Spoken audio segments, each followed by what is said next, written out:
बिस्मिल्लाहिर्रहमानिर्रहीम अस्सलाम वालेकुम। हमेशा से हर रोज़ कोई न कोई दरबारी एक नई इजाद लेकर आता और बादशाह सलामत उसे बेशुमार इनामात से नवाजते।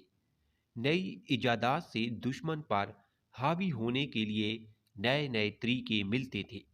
इसी तरह एक दिन एक दरबारी ने बेहतरीन चमड़े का चुनाव करके एक इंतहाई आरामदेह जूता बनाया और इसमें एक नई इजाद यानी तस्मा लगाया।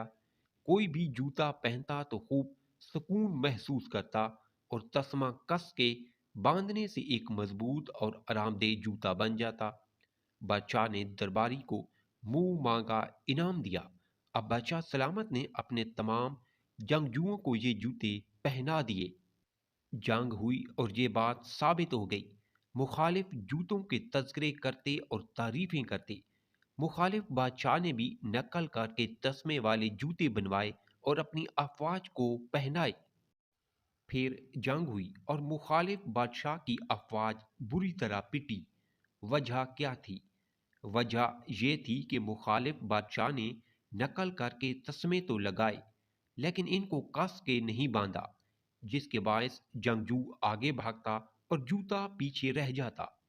अंग्रेज ने जमहूरी कानून बनाया, इसको कस के बांधा, यानी कानून को नाफिज किया और इस पर 100% अमल दरामद कराया। और हमने जमहूरियत बनाई जिसके तस्मे तो हैं लेकिन कस के बांधने वाला कोई नहीं। जब भी हम मैदान जंग में लड़ते हैं, ढीला जूता पीछे ले आता है। इस मुल्क में किसी चीज की कमी नहीं सिवाय ढीलों को कसने के। अगर आप मेरे चैनल पर नहीं हुए तो प्लीज चैनल को सब्सक्राइब जरूर करें।